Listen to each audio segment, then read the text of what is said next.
Assalamualaikum, selamat pagi A dan Teteh. Semoga A dan Teteh selalu dalam keadaan sehat, siap, dan semangat.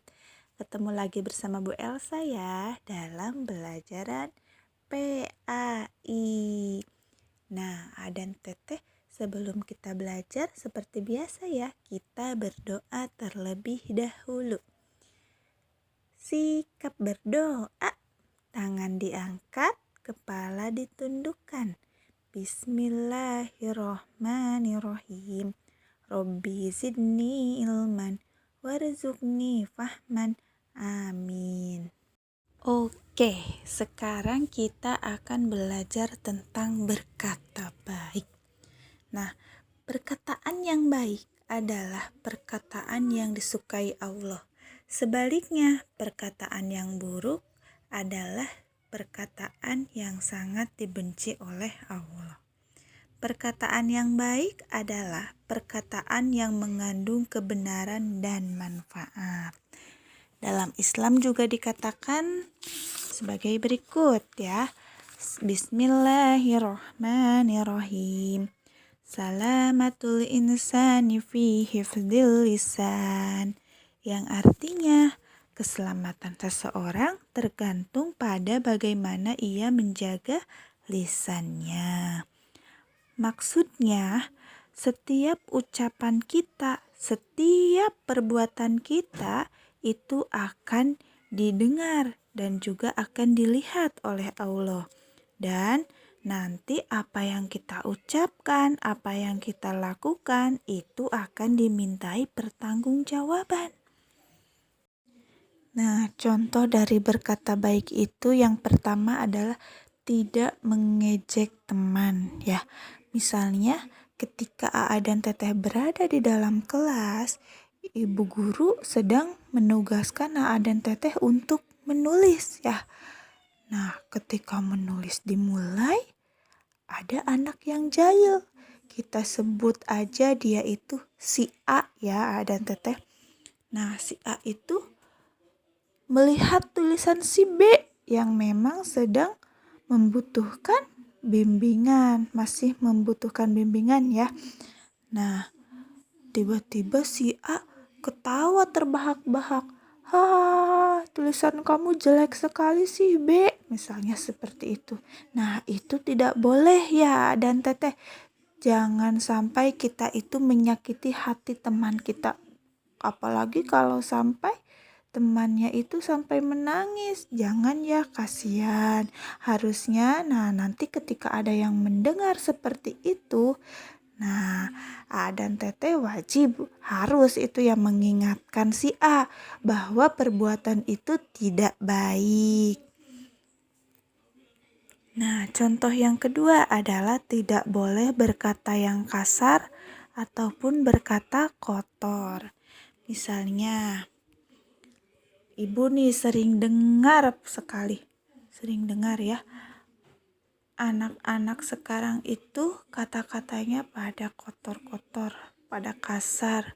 Bahkan mereka selalu menyebut nama-nama hewan. Misalnya nih, ini misal ya, dan Teteh jangan sampai ditiru. Misalnya nih, anjing, babi, monyet. Nah, itu tidak boleh ya, dan Teteh jangan sampai ditiru. Ingat, jangan sampai ditiru. Bahkan ada lagi ya yang selalu berbicara bahasa Sunda tuh ya. Misalnya saya itu harusnya bahasa Sundanya itu adalah abdi, tapi mereka selalu menggunakan bahasa Sunda itu dengan bahasa yang kasarnya. Misalnya aing, maneh, ya, yang seperti itu tidak boleh ya. Jangan sampai ditiru ya. Ada Teteh ingat, jangan sampai ditiru ya. Nah, contoh selanjutnya adalah terbiasa untuk mengucapkan kata tolong, maaf, dan terima kasih. Kata tolong ini digunakan kapan Bu? Ketika apa Bu? Nah, kata tolong ini digunakan ketika AA dan Teteh akan meminta tolong, meminta bantuan orang lain ya. Misalnya ketika A dan Teteh kesulitan dalam membuka tutup botol minum. Nah, biasakan misalnya gini, Bu, tolong bukain tutup botol minum aku. Nah, seperti itu ya A dan Teteh. Dan jangan lupa ketika sudah ditolong, A dan Teteh harus mengucapkan terima kasih ya. Jangan lupa itu terima kasih harus selalu diucapkan ketika A dan Teteh sudah dibantu oleh orang lain ya. Kemudian maaf. Nah, maaf ini digunakan ketika A dan Teteh melakukan kesalahan ya, diucapkan ketika A dan Teteh melakukan kesalahan. A dan Teteh harus meminta maaf. Nah, tadi kan sudah dikatakan ya bahwa perkataan yang baik itu adalah perkataan yang mengandung kebenaran dan manfaat. Apabila seseorang tidak bisa berbicara yang mengandung manfaat, maka alangkah lebih baiknya kita itu diam. Karena diam akan menyelamatkan kita dan mendidik jiwa menjadi berakhlak mulia. Nah, ini juga disebutkan dalam salah satu hadis Nabi yang berbunyi Bismillahirrahmanirrahim. Wa man kana yu'minu billahi wal yawmil akhir falyaqul khairan aw liyasmut.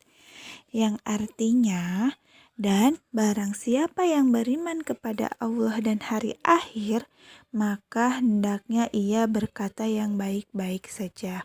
Atau kalau tidak bisa berkata baik, lebih baik diam. Nah, sampai di sini paham A dan Teteh tentang berkata baik? Alhamdulillah. Jika ada Teteh sudah paham, kita lanjutkan. Nah, perilaku terpuji yang kedua adalah sopan santun. Sopan santun ini terdiri atas dua kata, yaitu sopan dan santun.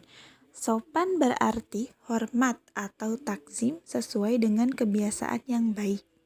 Dan santun adalah berkata lemah lembut serta bertingkah laku halus dan baik.